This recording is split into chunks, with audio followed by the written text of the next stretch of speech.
Hello friends, basic grammar में आज इस वीडियो को हम देखने वाले हैं, पढ़ने वाले हैं।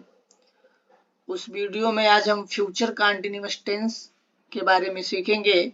इससे पहले हमने दो टेंस के बारे में सीख लिया है, तो आज हम सीखेंगे फ्यूचर कंटीन्यूअस टेंस के बारे में। तो स्टार्ट करते हैं, ठीक है। देखिए क्या है, इसकी पहचान के बारे में सबसे पहले हम जानने की कोशिश करेंगे। इसकी पहचान क्या है, जैसे आपकी मेरी सबकी एक पहचान होती है, उसी तरीके से फ्यूचर कंटीन्यूअस टेंस की भी पहचान होती है। कह रहा है कि इस टेंस के हिंदी वाक्यों के अंत में रहा होगा, रही होगी, रहे होगा आदि शब्द आते। कह रहा है लास्ट में जो आप ये देख रहे हैं शब्द, ये सारे के सारे लास्ट में आपको मिलेंगे। रहा होगा, रही होगी, रहे होंगे, रहा हूंगा आदि शब्द आते हैं। एग्जाम्पल देके समझा रहा हूं, इसको आप ध्यान से देखिए। वह स्कूल जा रहा होगा, देखिए लास्ट में क्या है, रहा होगा। मैदान में स्कूल के लड़के क्रिकेट खेल रहे होंगे, देखिए यहाँ पे क्या लास्ट में है, रहे होंगे। देखिए यहाँ पे क्या लास्ट में है, रहा होगा। ठीक है, तो ये क्या आपको ये अच्छे से दिख रहा होगा और समझ में भी आ रहा होगा कि लास्ट में जब इनमें से कुछ भी मिले तो किस टेंस का होता है, फ्यूचर कंटीन्यूअस टेंस का होता है। इसकी हेल्पिंग वर्ब क्या होती है, इसकी सहायक क्रिया क्या होती है। सभी कर्ता के साथ विल बी लगाते हैं, सभी कर्ता के साथ विल बी लगाते हैं। मुख्य क्रिया में आईएनजी जोड़ते हैं। क्या होता है कि शैल बी भी इसकी सहायक क्रिया है, लेकिन अब मॉडर्न इंग्लिश में विल भी सभी के साथ लगा सकते हैं और शैल का प्रयोग अब मोडाल्स में करते हैं। तो फिलहाल मैं ज्यादा कंफ्यूजन ना क्रिएट करते हुए मैं आपको कह रहा हूं कि विल भी आप लगाएं और करेक्ट होगा आंसर, ठीक है। और मुख्य क्रिया में आईएनजी जोड़ते हैं, जितने भी कंटीन्यूअस टेंस होते हैं सब में आईएनजी जोड़ा जाता है। चलिए आगे स्टार्ट करते हैं इसके। कह रहा affirmative sentence, affirmative sentence. Affirmative sentence को बनाने के लिए एक फार्मूला होता है। सब्जेक्ट विल भी लगाएंगे, वर्ब की फर्स्ट फॉर्म आईएनजी, ऑब्जेक्ट और अदर वर्ड। ठीक है, ये आपका अफर्मेटिव सेंटेंस के लिए फार्मूला है। ठीक है, आगे देखते हैं, एग्जाम्पल से ज्यादा समझ आता है। लिखा है वह बाजार में सब्जी बेच रहा होगा।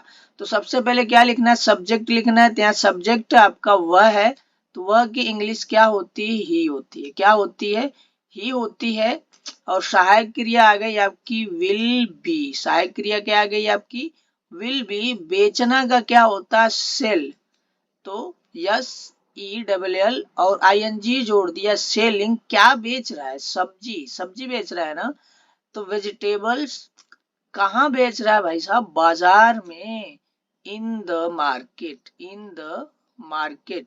वह बाजार में सब्जी बेच रहा है, तो he will be selling vegetable in the market.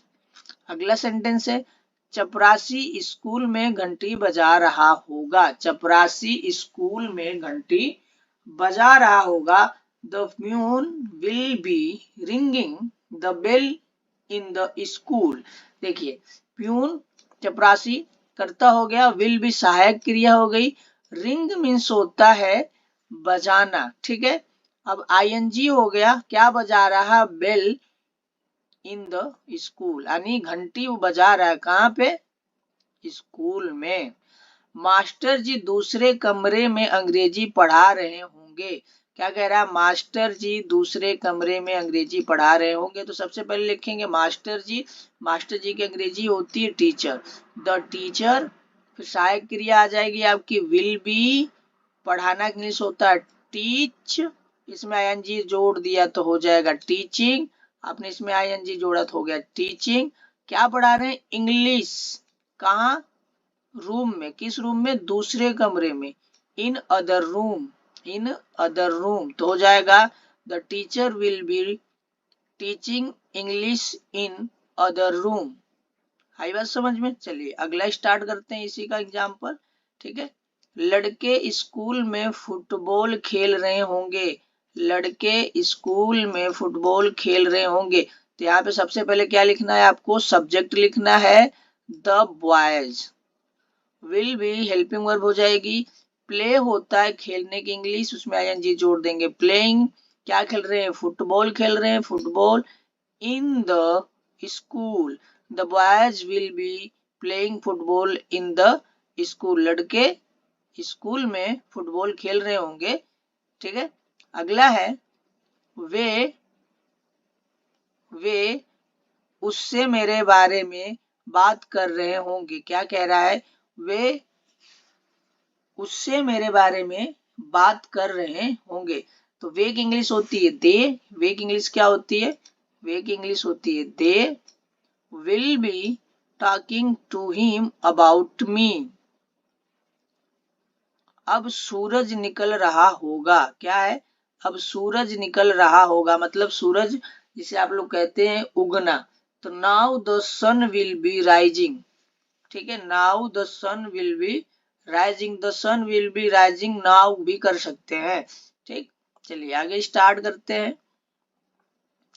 अब लोग अपनी जरूरत का सामान खरीद रहे होंगे। क्या कह रहे हैं, लोग अपनी जरूरत का सामान खरीद रहे होंगे। The people will be buying their needed things, यानी अपनी जरूरत की चीजों को खरीद रहे होंगे लोग। अब आता है आपका निगेटिव सेंटेंस। निगेटिव सेंटेंस क्या है, subject plus will not B. मैंने आप लोगों को बताया था तीसरे नंबर पे नोट लगाते हैं। देखिए पहला, ये दूसरा, ये आपका तीसरा नंबर है। तीसरे नंबर पे नोट लगाया फिर बी आएगा, यानी विल और बी के बीच में नोट लगाएंगे। बाकी सारी चीजें सेम होगी। माता जी खाना नहीं बना रही होंगी। The mother will not be, the mother will not be cooking the food. The mother will not be cooking the food. हम कल दिल्ली नहीं जा रहे होंगे। We shall not be going to Delhi tomorrow. कल, फ्यूचर टेंस में कल के लिए टुमारो का प्रयोग होता है क्योंकि आने वाला कल है। मैं उस समय खाना नहीं खा रहा हूँगा।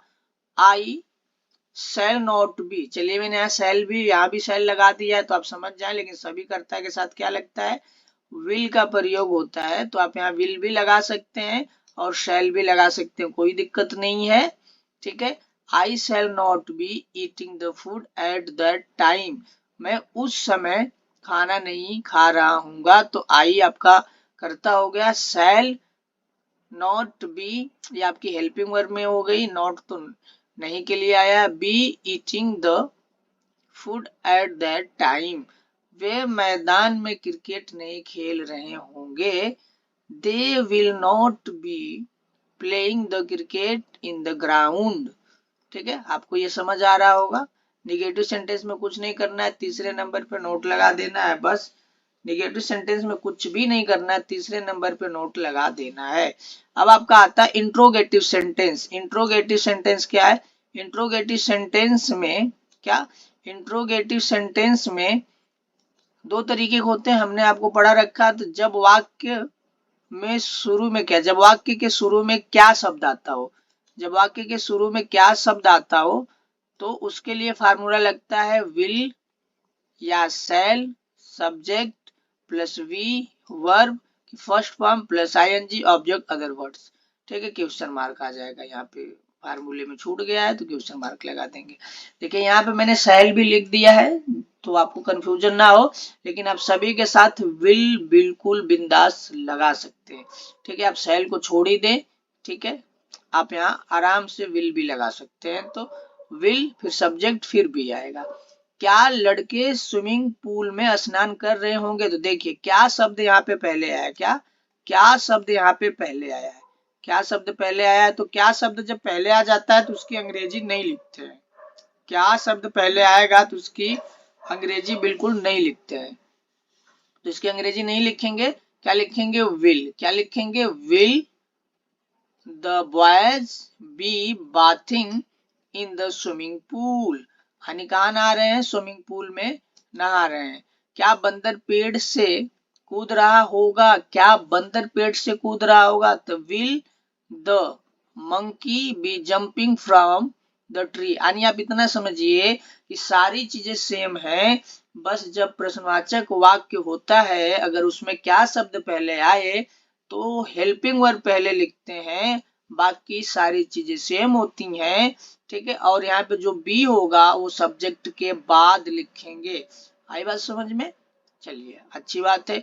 अब आता है एक और आपका इंट्रोगेटिव सेंटेंस। ठीक है, अभी आपने एक इंट्रोगेटिव सेंटेंस पढ़ा जिसमें क्या शब्द पहले आया था। अब दूसरा वाला इंट्रोगेटिव सेंटेंस में कैसे फार्मूला बनता है, क्वेश्चन यानी क्वेश्चन वर्ड, फिर विल, ठीक है, शैल को आप हटा दें, subject plus V plus verb की first form plus ING object plus other word. इसको भी समझिए ध्यान से, ये क्यों, ये फार्मूला क्यों है। ठीक है, ये फार्मूला उन सेंटेंस के लिए, उन वाक्यों के लिए है जिसमें क्या शब्द पहले नहीं आता है। सिर्फ क्या शब्द की बात हो रही, बाकी कोई भी शब्द कहीं भी आए, ठीक है, यही फार्मूला लगेगा।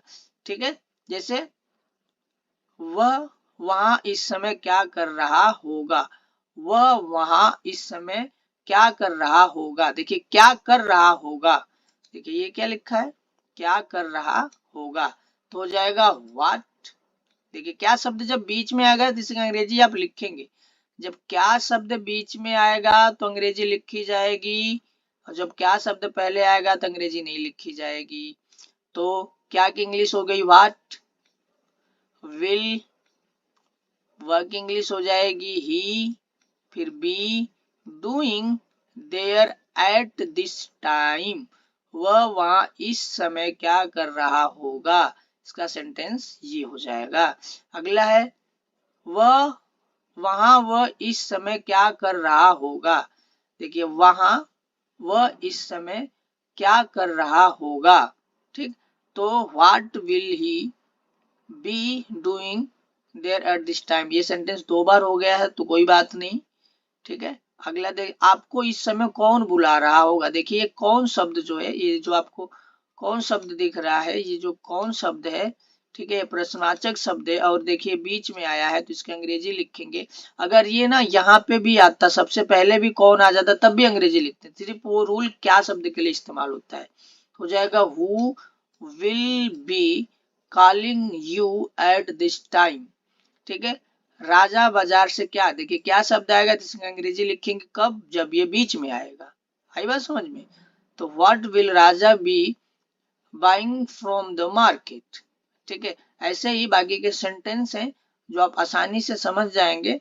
ठीक है, आप घबराए ना, आपको शुरू से बिल्कुल टेंस खत्म करने के बाद एकदम शुरुआत से आप लोगों को ग्रामर का स्टेप बाय स्टेप सिखाऊंगा, क्योंकि मैं इसलिए इसे पहले करा रहा हूं कि बहुत सारे बच्चों को टेंस आता नहीं, कंफ्यूजन होती है, तो आगे का पार्ट समझ नहीं पाते, उनको बड़ी जल्दी रहती है कि इसका ये कैसे बनाएंगे, तो उसमें कुछ समझ नहीं पाते, इसलिए मैंने पहले टेंस खत्म करने की सोची और इसलिए मैं इसे खत्म कर रहा हूँ।